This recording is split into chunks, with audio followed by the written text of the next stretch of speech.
Hey everyone. It's just sometimes hard to tell when the live feed exactly starts, but we think we're live now. Hi and welcome. I'm Susan Smith. It's great to see you all here.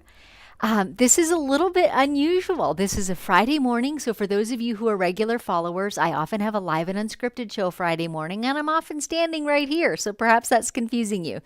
Today is just one of my casual, everyday live appearances for the month of April. I'm not going to be quilting a whole project. Instead, I have a treat for you. So, tiny backstory in case this is the first time you're catching me live in April. Each day for this entire month, I'm coming on to YouTube, Facebook, and Instagram live briefly each day, talking about all sorts of topics that relate to machine quilting in any way, both at the Longarm machine, which is where I'm standing right now, and also at sit-down machines. So, again, if you've been a loyal follower, thank you. I appreciate it. And if you're new, let me just give you a bit of my background, which is I am a Longarm machine quilter, and I absolutely love that. But I did get my start in machine quilting at a sit-down machine. So a couple of years ago, I published a course called the Freehand Quilting Masterclass, and at the time, all the demos were done at the Longarm. And so now I'm doing a new edition of that whole class, and I'm including a whole lot of the different designs also quilted out at a sit-down machine. So many of you have asked, do these designs translate? Can I do them at my sit-down machine? So yes, you can, whether it's a sit-down long arm or mid arm or a domestic machine. I'm going to be doing them at my domestic machine. I feel like that's the most relatable for the most of you. So today's treat then is a behind the scenes look at some of the recording that we're doing for that masterclass. So Mr. Producer, my husband Dave, is kind of the genius behind the cameras and the cables and all the things. And so Friday is one of his weekend days. So this weekend we're working on recording a lot of things for that new edition of the masterclass. Just to give you a tiny idea of the scope of it, I have not stopped to count all the different video segments that we're filming. There's for sure more than 50. There might be pushing 80 different segments. So that gives you an idea of the scope of things. Between each quilting design has its own segment. There are lots of theory topics that I talk about as segments. Then there is the sit-down machine segments. Then there is some of them I draw out on kind of a whiteboard on an iPad electronic version. There's all those segments. So these are all the moving parts that we're working at recording so we can bring you a new edition of the Freehand Quilting Masterclass. And by the way, enrollment will be opening for that near the end of the month of April, in the last week of April. So I invite you to tune in to as many of these daily live chats as you can. Turn on your notifications for whatever device you prefer to watch on. I try to make them in the morning Pacific time, but other things are happening in my life. So if you want to know when they're happening, turn those notifications on and you'll get a heads up whenever I am coming live. On some of the platforms, I'm able to pre-schedule so you know the topic. On some, like Instagram, I can't. I just have to go live the moment of. So just be aware of that. Okay, enough chat about that. Let's show you some of the behind the scenes work. So bear with us a bit. Dave is here with me today, so we're actually going to change cameras. I'm going to use a handheld camera and try and show you around the room. That's kind of funny because my regular live and unscripted show is, we call it live and unscripted because it's reality. And often you get to see the unpretty things about whatever quilt I'm working on, or thread breaks or needle issues or whatever. But today I'm going to show you the unpretty side of my studio because it's a bit of a jumble. Not only do we have recording stuff heaped up everywhere, but also this week I got in a brand new table for my domestic sewing machine. And we'll talk more about that in upcoming days too, but just a little quick mention. The Stitch House in Plano, Texas provided me with this gorgeous table. It's a horn table with the lift, and the machine has a lift and all the pretty things. So I've been eagerly awaiting its arrival to start this filming at the sit-down machine. So you'll get to see lots of that in upcoming days. Okay, Mr. Producer, are we ready? I am going to get my handheld camera ready. Do you see what I'm saying? Whoop, there we go. So you can see what I'm doing. Do I have to have it in one direction or the other? No, I don't. Okay. I'm going to step back a little bit so that you can see this is where I'm actually quilting when we film.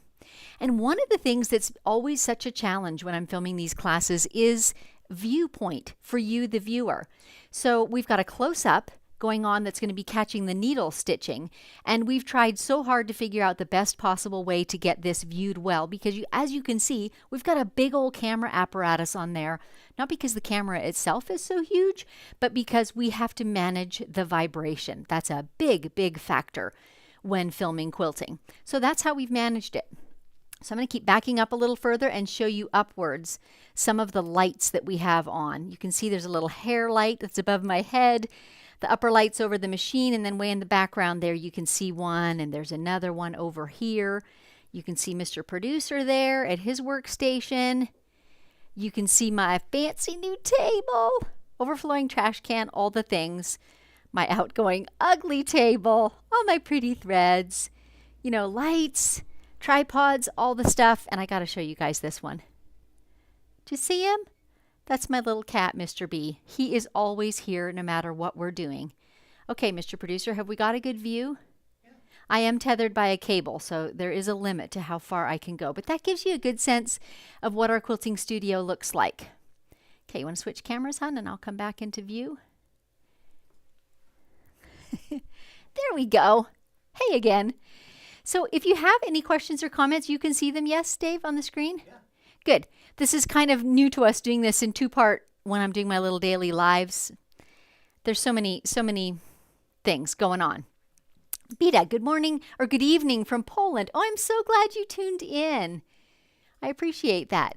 Debbie, you two are so dedicated to what you do. Thanks. We try, Debbie. We really try. Diane, so jealous of your lighting. It's amazing. It's a bit, I almost squint. It's so bright into my face. I try really hard not to squint into the camera, but it sure does illuminate my quilting. Snowcap, what do you have your snappers stored in? Great question. It's just a kind of aluminum big vase is what it initially was. It used to have flowers in it, and it seemed like the perfect choice. Milk can would work too. It works beautifully. That's all the comments we've got, it looks like. Okay, if you do have any other questions, feel free. And if you have any suggestions for topics for this current month, once again, I'll be coming live each and every day for the rest of the whole month of April. I've got various topics that relate to machine quilting. And here's one coming in, Stitched by Tasha. What camera do you have attached to your machine, and what apparatus do you use to hold it? You know, I might... It's a Sony ZV-1, I can tell you that for camera. The apparatus is a bit of a mishmash of a vibrating reduction, like, platform. Is that the word? Okay, Dave says he'll take a close-up for you.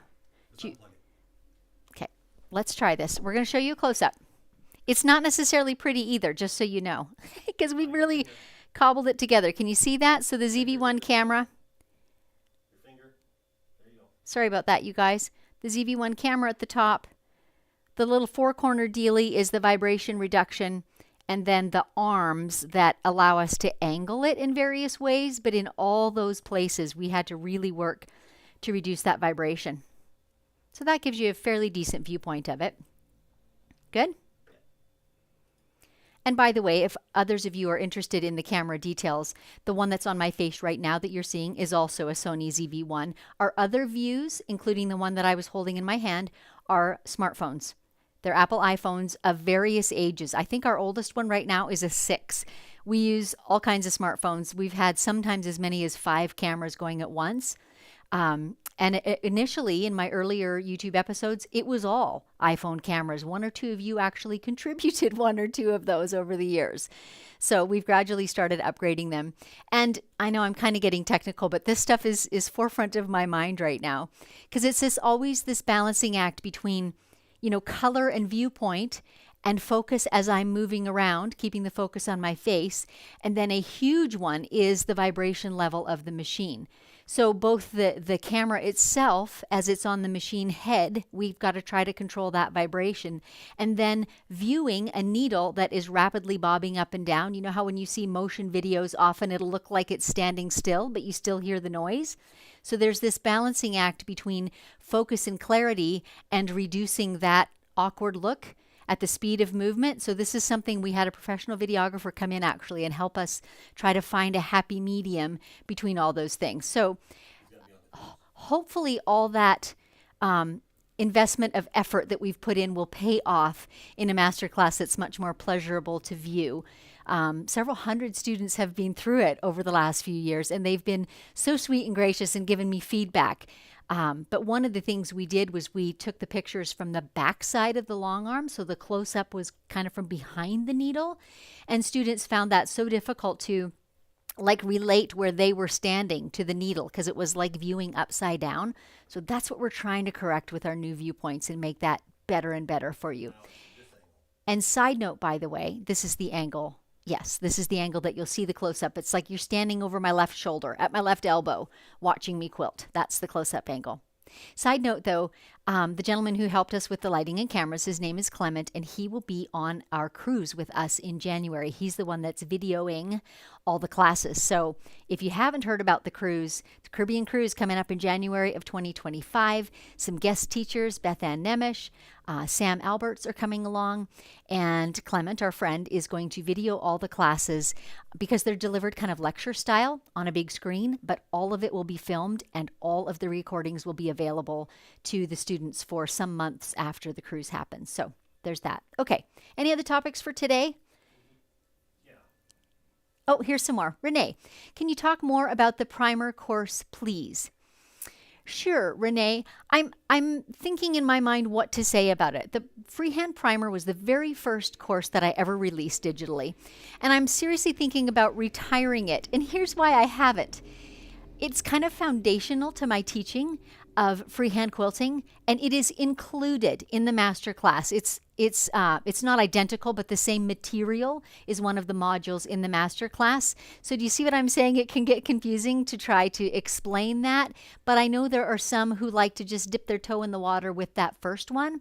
So that is the difference. The Freehand Primer talks about foundational shapes like O's and arcs and L's and E's, and practicing those shapes, those foundational motions and movements.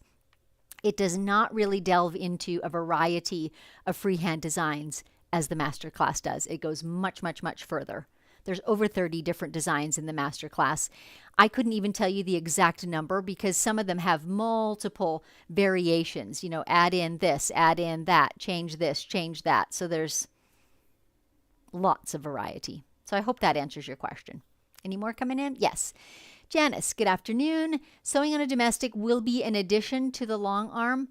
Correct, Janice. My premier method of showing will still be at the long arm. That is still my comfortable place, and it's the easiest for me to be pointing and directing with a finger while stitching and talking to you about it. But most of the designs I am also going to stitch out at the domestic machine, and I'll organize them such that you can choose the long arm one or choose the sit down one, you know, and watch whichever one you want to watch and find it easily to review it later on too. That's why so many different videos, because I break them down and label them so that you can find them later. Snowcap, can you show your snapper storage again? I could run and grab it too. Okay, hang on. Let's get our little side camera going. Can we see it there? There we go. So can you see it's just an aluminum can with them standing up in it? And all the wires. Yep, and all the wires. We have wires and cables absolutely everywhere in this studio. I could show you some of them. Look at this. And that's about as neat as we can make it. Okay, we're done with that. So great. You know, that's one of the challenges, honestly, of this. As we add cameras and add this and add lighting is more and more cables and wires, and it's always tricky. Some of you have probably noticed at different times in the live and unscripted episodes, every once in a while I'll say, I'm catching back there, will you see what's grabbing? And we've got our cables are in like they're in a stretchy, I don't know what to call it. It's a tube. It's a tube that's stretchy and the cables all run through it in a packet. So it's one whole thing. But every so often it catches on something on the back of the table, right? And it just inhibits the movement of my long arm. So again, these are the joys of it. This is why I'm showing you behind the scenes. You can kind of get a sense for what's involved in these episodes. Debbie, my dog goes running for the basement stairs when I ask him if he wants to go down and sew. He's got to be close by me. That's awesome. Honestly, my cat is a little bit like that too. I was laughing at him yesterday. I was standing here quilting on a project and he was right beside me sleeping and I wasn't really paying attention and I took one step and stepped squarely on his tail. He was not impressed. Happens. Mary Rose, so glad you're adding sit down. I may reconsider taking the class. I hope you will, and feel free to ask questions, and I'll talk about it more throughout the month of April as it starts to come together. Right now, the pieces are so disparate, it's hard for me to even envision what it's going to look like all together, but you're hearing my plans anyway for it. So, what light do you have to take pictures of your quilt? Oh, this is a great question and a topic. I'll give you just a snippet today. It's just a whole large topic. I love taking quilt photographs, and if you look back 4 or 5 years ago to now, you'll see a massive difference in my photos. And it's not because I've changed the lighting under which I take them. It's just kind of my thinking about it. So predominantly, I take my photographs with natural light. I don't have my filming lights that you saw on today. I do not use those at all. I cannot get my quilts to look like the natural fabric actually looks to my eye, because that's my goal taking the pictures. I want the picture to look like what my eyes are seeing, right? And the best that I have found is natural light, and most often morning light. From there, I have tricks like hanging a white sheet to diffuse the light so it's not brilliant sunlight. I use a bit of reflectors, and by reflectors I mean cheap 90-cent poster board, white poster board that I angle for reflectors. So those things come into play. If you're thinking of coming on the cruise, one of the business breakaways that I'll be teaching is on photographing quilts, because there's lots of little tips and tricks and things you can use on your smartphone that are super helpful and not expensive. You've already got them at your fingertips. Debbie, is there anything we should be practicing before the start of the master class? Honestly, not really, Debbie. Things like moving your feet and being able to try and quilt from one side to the other without having to stop, but that is not a prerequisite at all. We'll be talking about it in the master class and talking about ways to work around it if you're not comfortable doing that yet. So, short answer, no. Just come as you are. Doreen, just purchased a used Longarm and am anticipating the class. That's awesome. That's how I started, Doreen. My first 2 machines actually were used ones. My first one was quite elderly and it was lovely. She served me well. Okay. Wow, Chad. Hi, Susan from Hamilton, Montana. I think it's Hamilton. Because of your fantastic videos, I have learned much. And it's so tiny. I'm sorry, I'm squinting into the camera. Oh, I just ordered a new Bernina Q24. Oh, awesome. Awesome. I'm excited to hear that. I have fallen in love with my machine. I've loved every one of my long arms. I have no complaints, but I do love my Q24. Bella, tuning in, when is the next masterclass? And I'm sorry if you've already gone over this. I did briefly, Bella. This whole month of April is kind of leading up to enrollment, which will open the last week of April. If you go to my website, you can look at the learning and find information on the masterclass, and also you can sign up for the wait list. There will be a kind of special bonus there for people who join from the wait list. So you might want to do that right away. We're going to end on this one because we Okay. can. And you two do such a professional job of filming, resulting in high quality videos for us viewers. Thanks so much. And you are so welcome. We try. We enjoy it, and it's fun, and it's challenging, and it's occasionally embarrassing, but mostly we enjoy it. It's our pleasure to bring them to you. So until tomorrow, you guys have a great day, and I'll catch up with you soon.